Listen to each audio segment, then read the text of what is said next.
प्रभो हर हर महादेव शिव शंभो हे बाबा धवलेश्वराय वाळालिंग महाप्रभो दीपं यदि परम ब्रह्म दीपं यदि जनार्दन दीपाहरत मे पापो पूजा दीप नमस्तुते धवलेश्वराय वाळालिंग महाप्रभो संसार सुखी रखंतु। आज पवित्र कुंभ संक्रांति पंकधारा एकादशी शुभ शुक्रवार रे समस्त श्रद्धालु भक्त मानक आश्रीपद करंतु, मनस्कामना पूर्ण करंतु, कर्म क्षेत्रोन्नति करंतु, ग्रहरिष्ट खंडन करंतु, जगतर मंगल करंतु, विश्वर कल्याण करंतु, आपणकर नाम विख्यात करंतु, सेवकर डाक श्रवण करंतु, समस्त गुआवसा भक्त मानकर मनस्कामना पूर्ण करंतु। जो जो भक्त माने आपण पाखरे मानसिक रखिंट तांका मानसिक पूर्ण करंतु।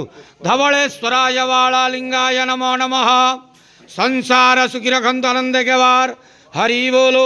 आज पवित्र कुंभ संक्रांति पंकधरा एकादशी शुभ शुक्रवार रे समस्त श्रद्धालु भक्त मानक आश्रीपद करंतु आनंद के वार हरि बोलो। हर हर महादेव शिव शंभो धवलेश्वराय वाळालिंगाय नमो नमः।